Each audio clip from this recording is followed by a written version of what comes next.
everyone, and welcome to our recruiting webinar series. I am Parnika, and I'm a part of the recruiting team here at Beams. And today's hot topic of discussion is driver retention. So as we can all agree, driver turnover or driver attrition, driver leaving is somewhat of an ever-present reality in the logistics industry. And every business owner has to not only come to terms with it, but also constantly monitor it and control it. Just because if it goes unchecked, we can all agree that the cost of driver churn can end up significantly impacting your business, both in terms of revenue as well as overall quality.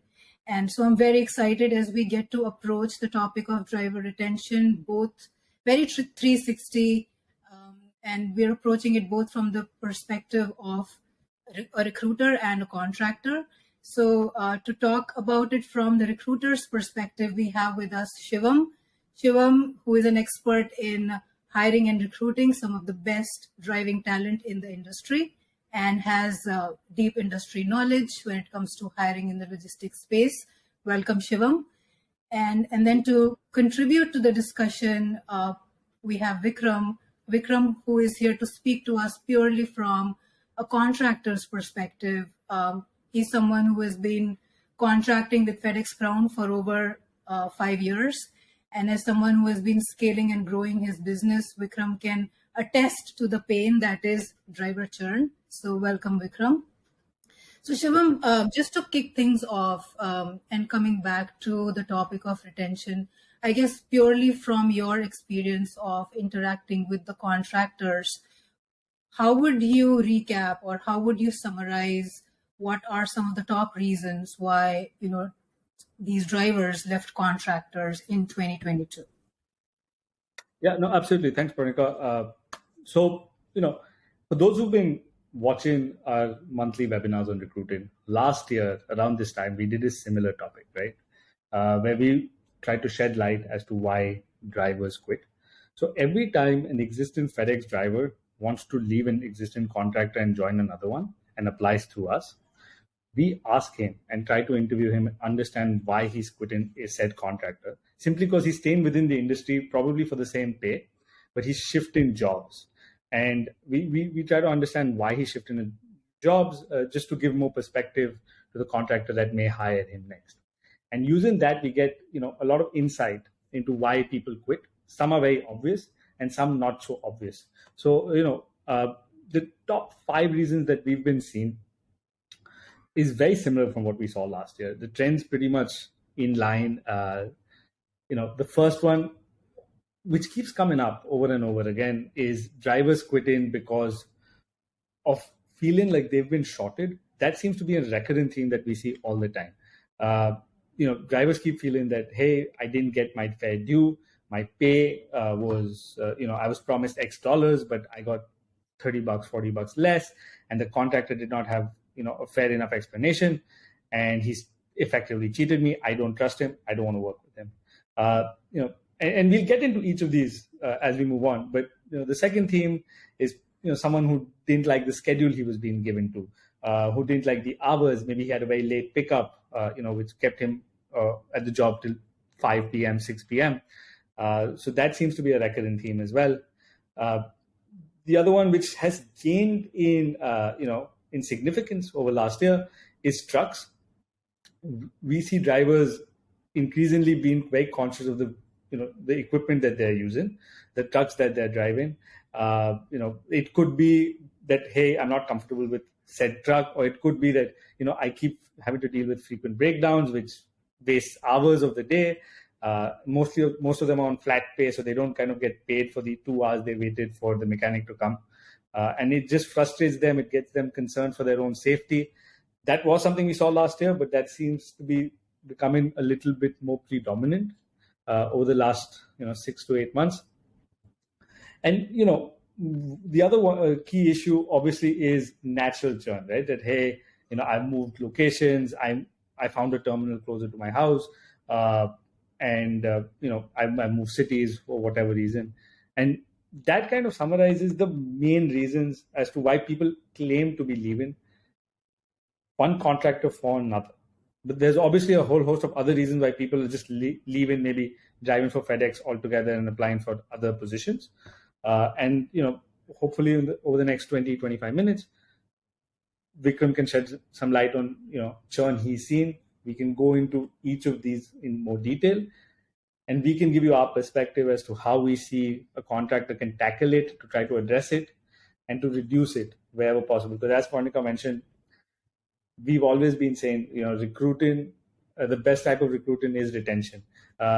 This industry sees as high as 2% attrition a week, which is expensive. You spend hundreds or thousands of dollars training drivers, getting them finally efficient on their route to a point where you're making money on them, and then have them quit 2 weeks, 3 weeks, or a month later. That's just an expensive ordeal. I'm not saying retention won't happen, attrition won't happen. It is just unfortunately a reality of the industry. But addressing it is key to addressing your bottom line, and it's to increase in profitability. A theme which every contractor is looking to address, especially in 2023 as we walk into uncertain economic times. But with that said, Vikram, I give you a bird's eye view of kind of the attrition problems that we've seen. If you want to, generally, what have you been seeing over the last year? And then we can kind of take each of these individually and dive deeper into them. Yeah, I mean, the points that you brought up, right?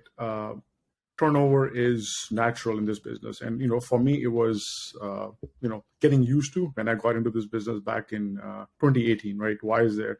So very soon I realized that's just the nature of this beast, right? So I could take some actions that would address some of the points that you brought up. And actually the first three that you mentioned, right? Those are very easily addressable, right? Essentially being transparent, about the way you pay, right? When you hire somebody, everything from giving access to, their payroll electronically, meaning they are not hounding you. Hey, I got paid this, but after taxes, by the way, I mean, this is, constant feedback that we receive. Hey, how much am I going to make after taxes? And, my response is like, I don't know what your tax situation is, right? So I think being transparent over there helps. The second thing you brought up was trucks, right? Again, major factor, right? Back in, 2020 when there was, supply chain issues, you could not really source vehicles, considering, all the volume that we were getting, right? So, but now that problem has kind of gone away. So you're right. I mean, trucks, badly maintained trucks, and I'm not even saying you have to spend hundreds of thousands of dollars just, updating your fleet, although, there are pros and cons for doing that as well. And then, of course, scheduling again, if you are transparent about, and, we'll get into, just more granular stuff, but if you've interviewed somebody who only wants to work Mondays through Fridays, and now you put them, on the weekends, or if you have pickups that forces folks to stay out, right? I mean, unfortunately, that is the case, right? Operationally, we are required to, but what are you doing? I mean, that's some of the things that we can discuss. That makes sense. So, let's take the first one, right? And then we'll obviously get into other points of this, but around pay, right? So that's a recurrent theme we see over and over again. We've addressed it multiple times on our past webinars. From a recruiter standpoint, what we tell everyone, and we don't see enough contractors doing this, is paying attention on the onboarding part of an employee. The first couple of days and the first week is typically the most critical part of a new employee's journey. It's very critical, especially now when times are a little slower, when you can take a breath, you don't need to kind of rush into getting the guys into the truck. A proper onboarding where effectively, if not an employment contract, if that's not something you want to get into, at least a one-pager telling them exactly how they get paid. That, hey, this is your base pay. These are the bonuses that we offer. Like, hey, this is service bonus. This is the kind of the condition that has to be met. This is your safety bonus. This is the condition that has to be met.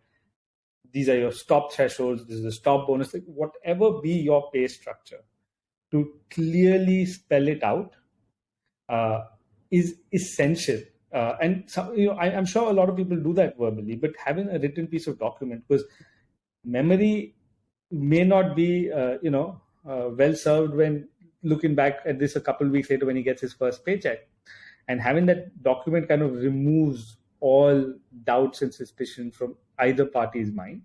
That, hey, here's the document, we shared it with you, here's the signed copy where you received it, just review it. And if you have any questions, we can go back into dealing with this.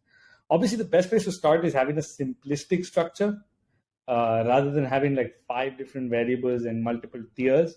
But I understand a contractor wants to kind of engineer the pay where the business interest and the driver's interest are aligned. So I don't think now's the forum to talk about simplistic structure, but whatever the structure be, I strongly believe that the onboarding part where you, at the very least, get that on paper, get it signed, share it, spend 10 minutes walking them through is essential. Vikram, what are your thoughts on this? What else do you think can be used to address this particular issue that keeps coming up? I think you brought up a very good point, and I would argue actually this starts even a lot earlier. This is even before onboarding, right? When we are placing ads on Indeed, right? Typically, we say there's a range in pay, right? There's a starting, and you kind of specify that, and of course, it's based on experience and other things, the type of route, right? So you might have candidates applying, expecting, of course, the higher end. So what we want to make sure is while we are onboarding, even like after they get through the go through the first advantage process, when we actually have in-person meetings, even then, right? Our BCs typically will kind of gauge the experience part and kind of give us feedback that this candidate is likely falling at this point, right? But then, and like you said, the second part, of course, is making them go through this onboarding process, which includes just laying out the pay structure, right? If you are giving safety bonuses, right? I mean, so there's the fixed pay part, right? But there's also the incentives that a lot of contractors, give out based on service, for safety, for attendance, for any reimbursement towards, their expenses. For example, they might be using their, cell phones. So I think, it is very critical to have that at least transparency right from the beginning. Yeah, no, makes sense. Good point on the Indeed ad, right? So you're right. Most contractors will give a range, and that the higher end of the range typically includes overtime. It includes maybe work in the weekend. It maybe includes someone who's experienced, for their bulk truck route or stuff like that. And candidates kind of stick to that higher end. Yeah, exactly. And it's important. I understand, you want to kind of attract the best talent out there, and thus you give the range. It's important that you specify where they're starting and what their path is to that potentially higher amount. And hey, you're starting at $130 a day, but you can get to that 170 if you hit maybe a particular stop threshold or stops per hour or whatever metric you're measuring, or time in the company. So that makes sense. That and I think again, just to summarize, clear onboarding, clear communication, ideally written paperwork on terms of the pay structure goes a long way, because I know majority of the contractors are not doing wrong by their drivers, because drivers are the most important assets that they have after the trucks and the routes. Yep. And thus, I think it will serve you very well to take that 20-30 minutes to get that paperwork set up and that time with the driver to ensure that they don't leave for the wrong reasons. Jumping into the second point, Vikram, vehicles seem to have been a topic that's come up. I think we've all seen social media of all these really sad accidents that have happened. They keep happening, but I believe we've just seen a little bit more of it over the last 6 to 12 months, where people have started getting concerned about safety, especially with extreme weather that's happening and all of that. And you address that sometimes spending $100,000 to change a truck is not an option. So what can a contractor do there to kind of address these issues? So starting right, when I first got into this business, of course, I had very limited knowledge of the fleet that I was inheriting. you will not believe this, but some of these vehicles were almost 15 years old, like old diesel Freightliners, right? So what I found out was on the routes that we have, had them assigned, we would, see significant turnover, right? Meaning, why was it? Our thoughts were, these are really nice, dense, mostly residential routes, no businesses, meaning no pickups, but the turnover on those particular areas, tended to be a little higher. And within the first 3 months, we realized our vehicles on those on those routes that we had assigned would constantly break down, right? Meaning you have a driver who just started their route, and now the vehicle has to be towed. And again, this is a very long process, right? You're talking like maybe half a day just gone. Tow truck showing up, you showing up with a spare vehicle, now moving all those packages, right? So it's a lot of cognitive overload now on this driver who still has to finish his day. Although, you try and help, take their, load away, but it's just, one of those things. And impact it's going to have is, on the morale. So, let me ask you this. So, this is something that may happen even with your best intentions and your best efforts. You're going to have truck breakdown. How do you deal with it? How do you compensate the driver, like either through helping him get, somebody else to take half his route or pay? Like, is there any compensation structure that you plan?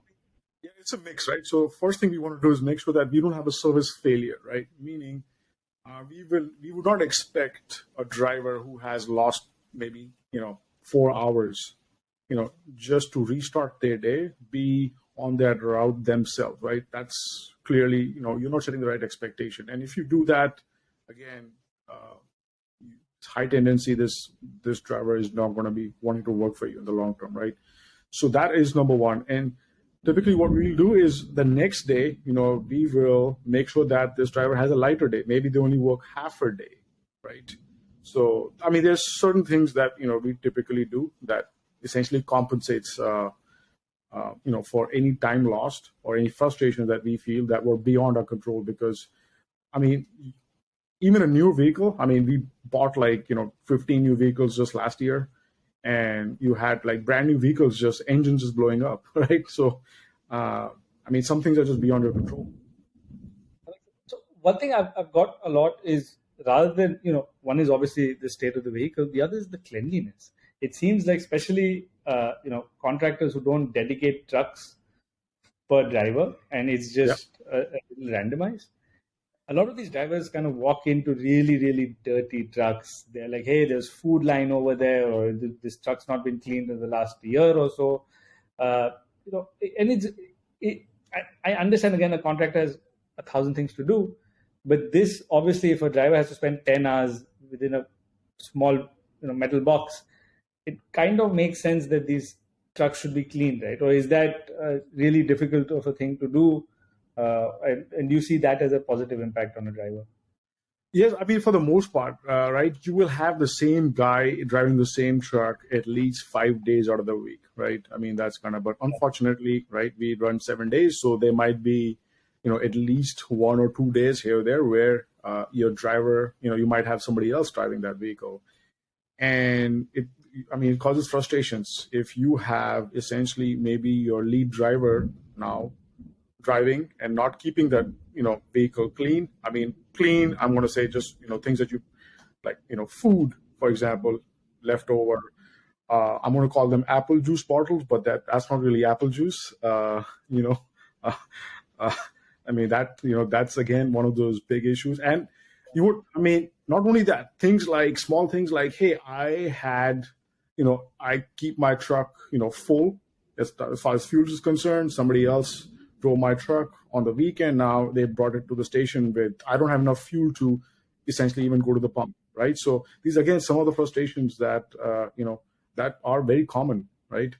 And I would say a lot of it, a contractor, can only do so much, right? Because, what we tell drivers is, hey, this is, again, cleanliness is not a part of your pre and post trip inspections, but this is your office, right?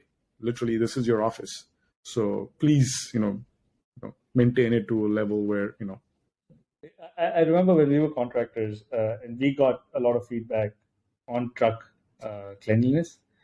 A couple days we went in at like 6:30 a.m. with trash bags to try to clean the trucks, and oh my god, the amount of apple juice bottles that we found. We used to wear like the surgical masks, sorry, the gloves, but it was disgusting. And every time we get that feedback from a driver that, hey, these trucks are absolute mess, I feel that because we've tried to deal with it. But no, that makes sense. Now, just kind of the next one that we keep seeing over and over again is around schedule and late pickups, right? Or hours, or hey, I had to be back by 5 p.m. Or I had to pick up a child from daycare at 5 p.m. and I got this pickup that was listed, or I'm not available on Mondays and Fridays, but the contractor couldn't work with me. To this, just as a recruiter, I understand a contractor not having too much flexibility because it's not possible. And if you've got 20 drivers with 20, and everyone has a life outside, but to accommodate 20 people, it's next to impossible. But the late pickups is something that, I can understand from a driver's perspective. He's a good driver. He finishes it out by 4 p.m. He needs to sit around for a couple hours waiting for that one last pickup window. How do you fix that as a contractor? Do you try to get the pickup moved? Do you move it around people? What do you do with them? So I'll start with the scheduling part, right? So if somebody has explicitly wanted to work, a Monday to Friday schedule, right? And if you onboard them and then you turn around and you tell them, hey, we are really sorry, but, we need you on the weekends. I think you're, again, setting yourself for failure. You will see driver churn over there. So that's kind of one of the things that you should plan ahead of time, right? No matter how short your own drivers, but if you're just thinking for a banded solution, and if you're not transparent on what this actual schedule, you want versus what the driver wants, there's going to be a problem, right? There's conflict over there. Second thing, what do drivers typically, dislike, about, their routes mostly is late pickups, right? Unfortunately, that's something that's beyond our control, right? To give you specific examples, FedEx office, right, has late pickups, and some of them, the earliest you can pick up is 6 p.m., right? So you might have a driver, getting done with their route by 4 p.m. and now they're just sitting, just waiting for this pickup, right? Again, this is disliked by most folks, right? You want to get done, you want to go home. On our end, what we do is we rotate that particular pickup, for example, right? So meaning you might be doing this late FedEx office pickup only once every, I want to say, 4 or 5 months for a week. And not only that, we incentivize you for that week that you're late. Essentially saying, hey, you know what, we pay for your dinner for that week. So I think those things kind of help. How do you move it around people? Do you get somebody else who may not be servicing that specific CSA, but a close one to come and pick it up? Or it's the same CSA. It's essentially your driver rotation, right? So let's say the routes get rotated. No, so only the pickup gets moved, right? So this is a typically scheduled pickup. That means it's going to show up on that same route every single day, right? So what the BC will do in the morning is through FCC or the scanner essentially is, or even by calling CPC, move it to the new work area, essentially the driver who's going to be doing this pickup for that week. Understood. That makes sense. That's interesting. Yeah, this is great. And just to bring the topic back to retention, of course, as you guys covered, driver pay and schedule, all of these things play a big role in driver retention, but there is something to be said about, just purely the motivations or inherent motivations of a driver who's wanting to stay. So I guess I had a question for Vikram, at Prologix or at your operations, do you sort of offer anything besides driver pay, like more growth opportunities for the drivers that would make them kind of want to stick around? That's a great question, right? So, I mean, so the growth opportunities, well, so there are two parts to this, right? How do we incentivize drivers, right? So how do we, what Shivam brought up earlier is, starting from pay, right? How do you progress folks from, from a certain baseline when they're starting out to maybe, or, on the upper end? And again, it's based on, hey, as you progress, as your efficiency improves, you will see that progress. If we're going to call it like a difficult route that is maybe business heavy, or you're driving a bulk truck, or you have a route that has a lot of pickups, right? Your compensation is going to reflect that. Meaning, if some folks give out stop bonuses, right? Some of these in a bulk truck, you cannot do 150 stops, right? So you kind of have to compensate over there. Other parts, I mean, it's again baking other incentives, right, that are beneficial, to all parties, right? Meaning service, safety, attendance, right? And anytime during peak, for example, when you are seeing maybe 20-25% extra volume, so rather than hiring a lot of inexperienced drivers, meaning you are renting vehicles, higher probability of getting into accidents, if you can for that period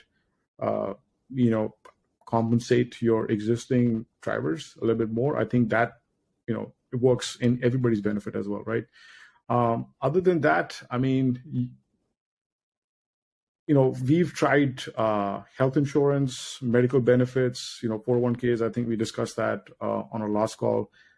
That sometimes helps with retention, sometimes does not. Yeah, I mean, in a nutshell, that. So, just to add to that, right, Vikram, and it's interesting on the benefits. So I was having a word with some of the recruiters here and trying to understand how important are benefits. So, and it does seem that CDL drivers, because we recruit a lot of those, they really care about the benefits, because these guys are career drivers. They probably have a family back home, and they need the health benefits, or they're interested to understand 401ks, because A, they're earning a little bit more than a PND driver. B, they obviously are looking at this as a career and long term.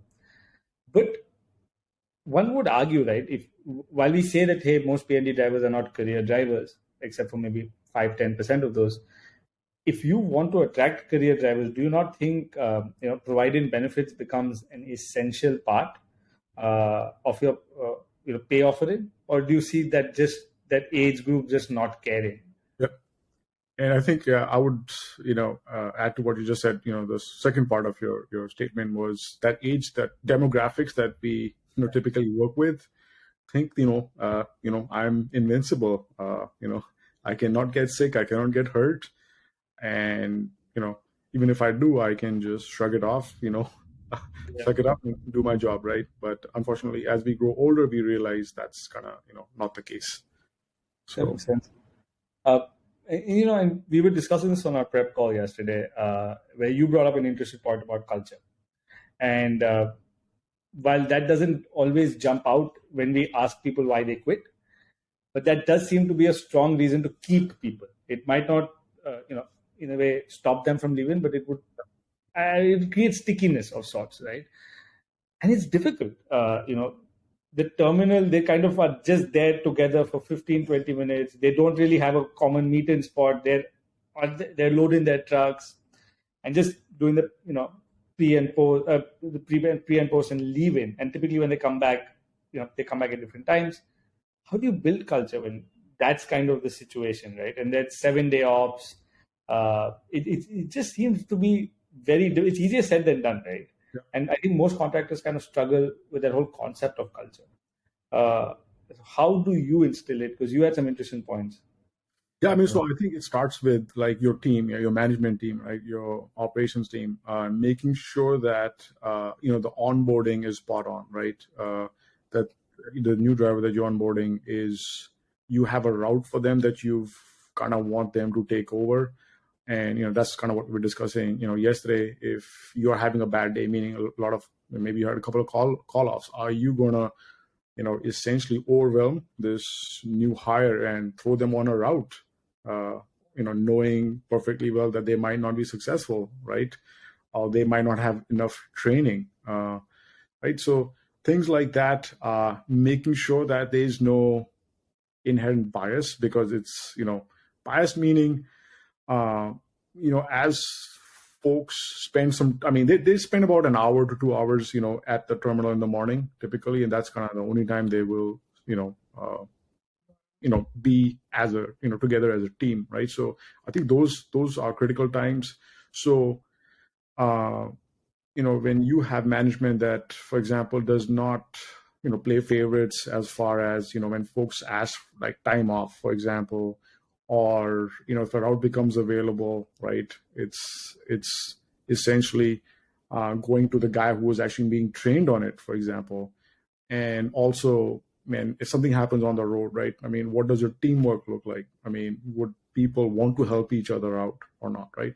And the way we promote it, it's difficult, like, just because we don't spend enough time together, on working. And also with 7 days, it's just difficult to have, company events. But I think we are one of the lucky stations that don't have Sunday service pretty soon. I think it's like March 15th, and I think I mentioned yesterday. So I told my ops folks, hey, the first Sunday that we are off, we are going to throw a big party. So please look for a venue, and that's what we're going to do. That makes sense. No, I keep hearing from some contractors, especially the ones who have a smaller team where they can be more on hands-on, is, hey, some days I take donuts in, some days I take coffee in, some days I randomly put some Gatorade bottles if it's really warm in all their trucks, and they try to do cookouts. They just they do the little they can. Yeah. And I kind of end that discussion with the last bit saying, a lot of times management doesn't know the BC and how they're treating the drivers, especially with people who are not that hands-on. And just very recently, till last week, we had this fantastic contractor in the line haul space who kept having his drivers quit. They'd quit every couple of weeks, even if we recruited them or if he found them through his source. And he was super puzzled, right? So he's like, hey, I speak to these guys. They seem great. And they quit, and then they don't give me a straight answer. They don't pick up my calls. Can you find out what's happening? Because our recruiters have kind of built a relation, we started calling, and we got a list of about 5 people who quit over the last 2 months. And we found something very peculiar. Right? So we found that basically the manager was extremely rude. Like, he had a dirty mouth.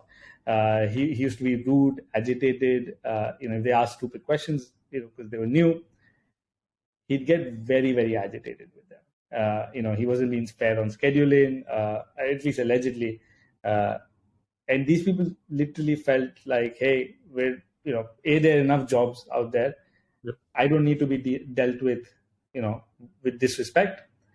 And they quit, and they just assumed the management was kind of, in the know. And thus, they didn't even bother complaining about the BC.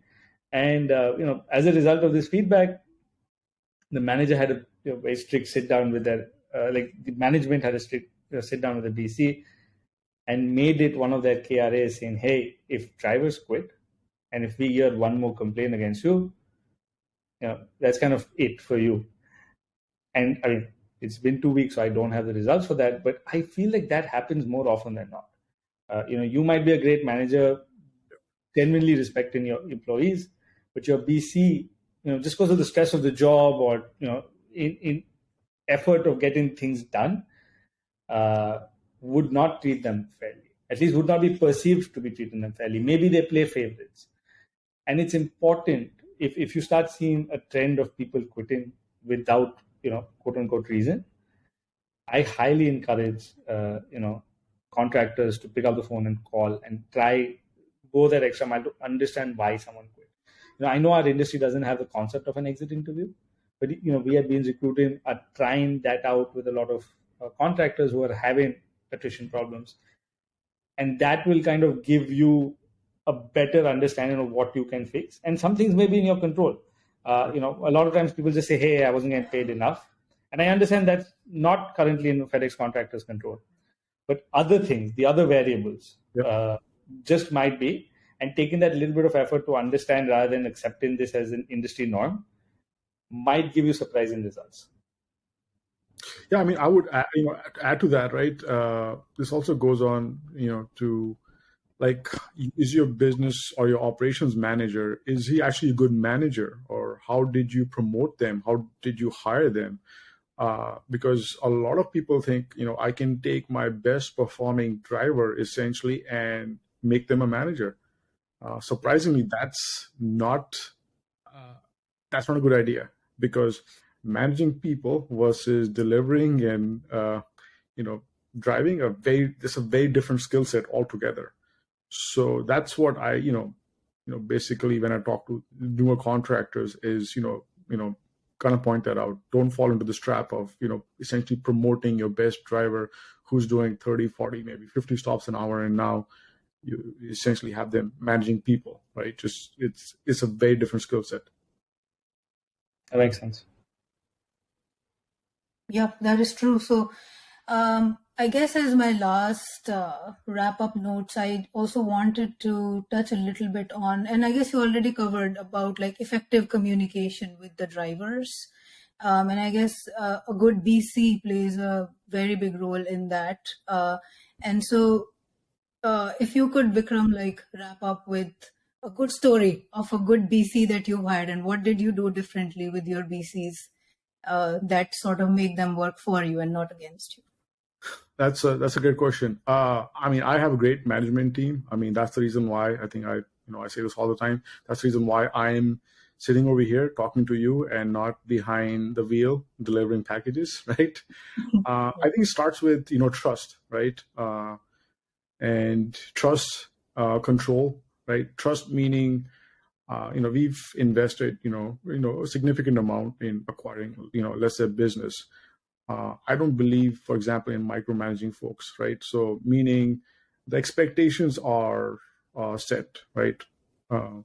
And as far as accountability is concerned, I mean, everybody knows, how it's a very simple business, right?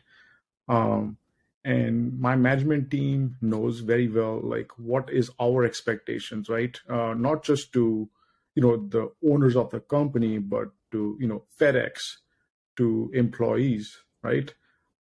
If you can, get this part done, I think you will be on the right path. Awesome, great. I think we should just wrap this up now. Thank you so much both for your insights.